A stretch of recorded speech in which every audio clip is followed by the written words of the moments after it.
C'était lundi, le ministre de la Défense, il a répondu à un journaliste et il disait « Personne n'a envoyé des plans de guerre par SMS, c'est tout ce que j'ai à dire à ce sujet ». Hier, devant le Sénat, on l'a vu, Tulsi Gabbard qui le redisait, aucun document classifié n'a été partagé au sein de ce groupe Signal. On rappelle que Jeffrey Goldberg, le journaliste en question, a reçu ces informations 2 heures avant les attaques, à 11h44 précisément. Alors le journal a décidé de publier l'intégralité de ces messages. Pourquoi accusé de mensonge? Eh bien, il publie ce qu'il a eu à connaissance. Et chacun devrait consulter ces messages, dit-il, pour tirer ses propres conclusions. On va regarder 2 messages écrits par Pete Hegseth, donc le ministre de la Défense. Les voici. On voit les heures précises des attaques qui sont détaillées. Midi 15, lancement des F-18. 13h45, début de la première fenêtre de frappe de F-18. Entre parenthèses, le terroriste ciblé est à sa position connue. Il doit donc être à l'heure. Lancement des drones d'attaque. Deuxième SMS, toujours du ministre de la Défense. Il poursuit. 14h10. Lancement de nouveaux F-18, 14h15, frapper les drones sur la cible. Sans oublier aussi les commentaires de Mike Waltz concernant la situation en temps réel sur le terrain. Il dit notamment bâtiments effondrés. Donc il parle effectivement de ce qui se passe sur le terrain. Ça veut dire quoi tout cela? Eh bien, ça veut dire que si ces informations étaient tombées dans de mauvaises mains, eh bien, les pilotes auraient été tout simplement en danger. Les Houthis, de leur côté, auraient eu le temps de se préparer à ce qui devait être une attaque surprise contre leur bastion. On est donc bien dans un aspect très opérationnel avec ces quelques messages que je viens de vous montrer.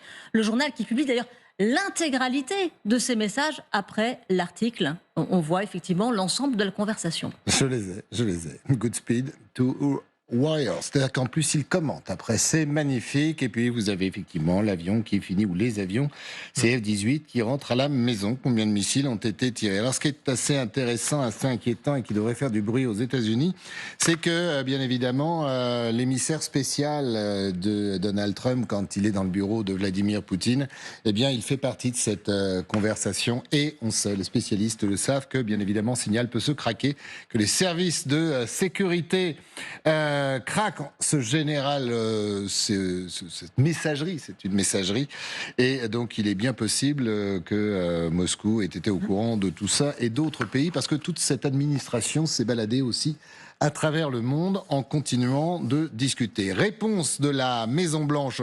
On va écouter la porte-parole de la Maison-Blanche avant justement d'écouter le président. Regardez, c'était il y a quelques instants. Toute cette histoire n'est qu'un canular, bien évidemment. L'administration Biden, cher Arthur, va tenter de parler de complot et de fake. Manque de chance, tout ça est bien réel. Oui, c'est la grande difficulté pour l'administration Trump et Donald Trump lui-même, cette histoire. C'est-à-dire qu'un de ses premiers préceptes, c'est de ne jamais reconnaître ses fautes et ses erreurs. De toujours avancer, de toujours avancer, de toujours avancer. Mais là, plus il avance, plus il se met dans une impasse. Et toute son administration avec. Qu'est-ce qu'elle révèle réellement, cette histoire? Cette histoire révèle la grande incompétence de cette administration, et c'est ce qui effraie les Américains, et c'est ce qui nous effraie aussi, nous, Européens, qui sommes toujours les alliés des États-Unis. Donald Trump a pris le soin d'expulser tout ce qu'on appelait les adults in the room, les adultes dans la pièce, qu'il avait encombrés durant son premier mandat. Là, aujourd'hui, on a l'impression qu'il s'est entouré, effectivement, de clowns, des clowns dans un chat. Mais au-delà de cette incompétence, Sylvia l'a très bien dit, cette conversation et ce non-respect de la confidentialité et de tout ce processus de confidentialité mettait en péril la vie des pilotes américains, des soldats américains. C'est ça le vrai scandale. Alors, écoutez ce que disait Charles Adams, qui est un ancien ambassadeur des États-Unis en Finlande. Aujourd'hui, il était avocat international. Il était notre invité tout à l'heure sur... lui, il appelle ça des clowns, en fait. Écoutez, ça serait presque amusant, cet amateurisme clownesque, sauf qu'il s'agit de matière de sécurité nationale et de secret d'État. C'est véritablement un scandale. Est-ce que les démocrates vont être en mesure d'exploiter ce scandale sur le plan politique interne? Je l'espère, et je le pense d'ailleurs. ça va les mobiliser. C'est vrai qu'ils ont été plutôt muets ces derniers mois, traumatisés, stupéfaits, immobilisés.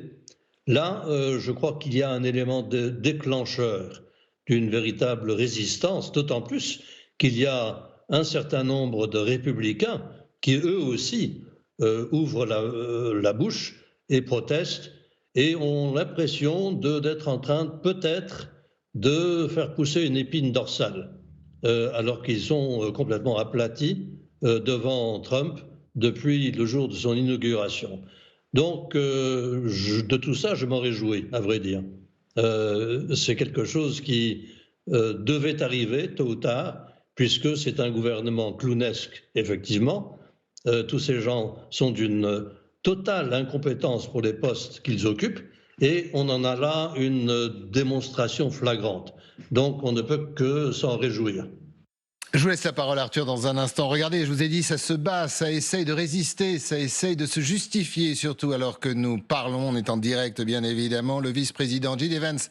Regardez ce qu'il dit, incroyable, c'est-à-dire qu'alors qu'ils ont besoin peut-être du silence de ce journaliste, qu'il n'y ait pas d'autres révélations, eh bien non, on continue de dire qu'il a fait n'importe quoi et que rien n'a été dit. Ça ne va pas pouvoir tenir longtemps.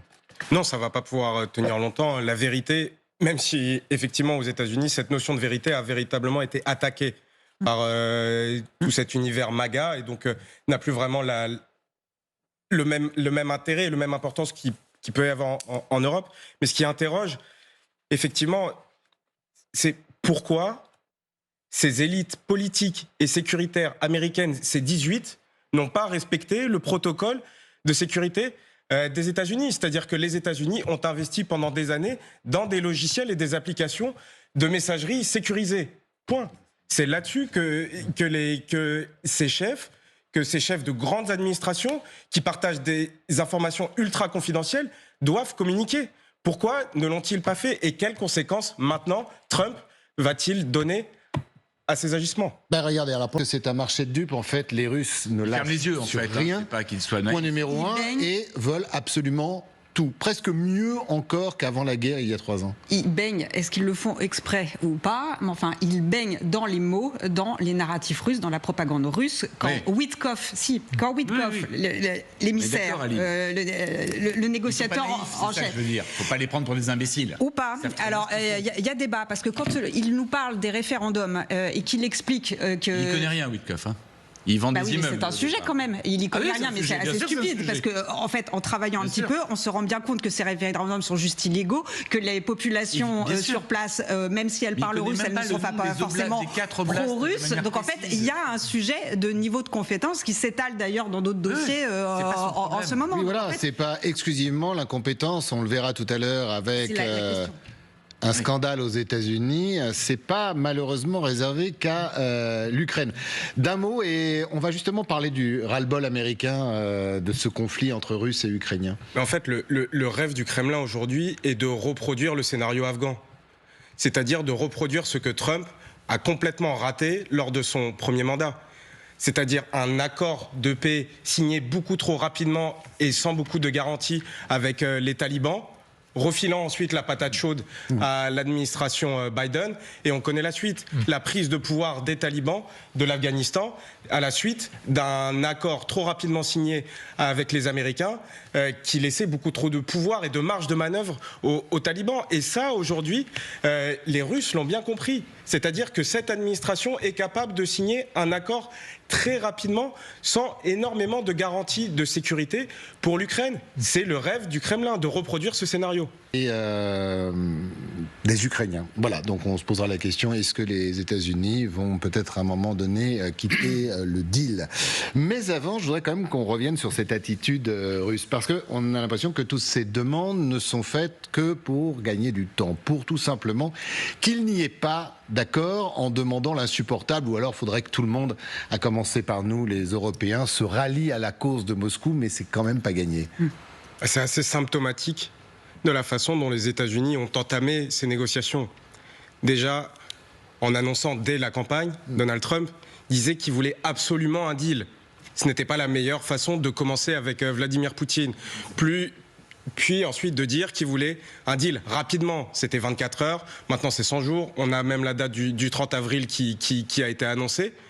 Et ensuite, les Russes ont rapidement compris que l'Ukraine n'était plus du tout une priorité stratégique pour les États-Unis et que les négociations avec la Russie ne concernaient pas que l'Ukraine.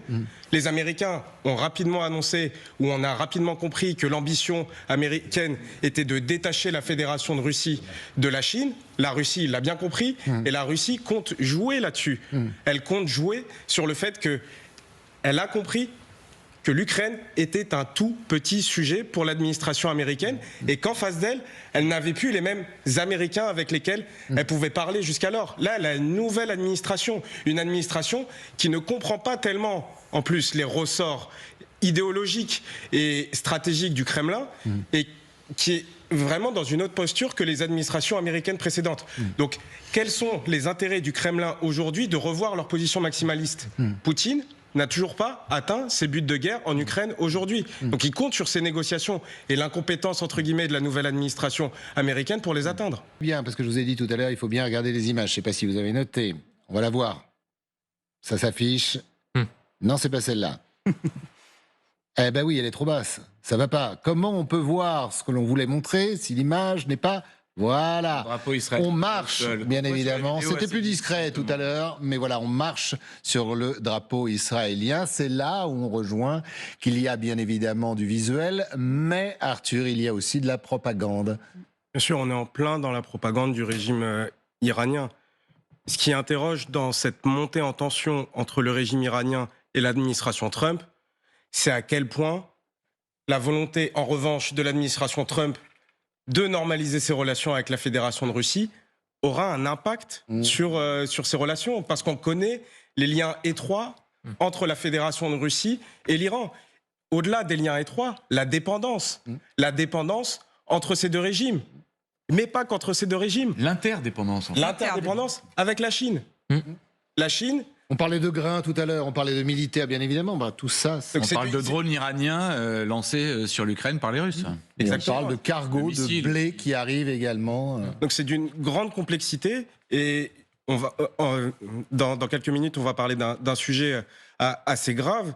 On s'interroge vraiment si l'administration Trump va être suffisamment compétente pour aller au bout des impasses stratégiques dans lesquelles elle est en train de se lancer. C'est-à-dire... cette normalisation avec la Fédération de Russie aura forcément des impacts au Moyen-Orient contre ses intérêts ou contre les intérêts d'Israël et n'aura pas forcément la volonté escomptée de détacher ces régimes de la Chine. Est-ce que l'administration Trump peut aller au bout de ses objectifs ?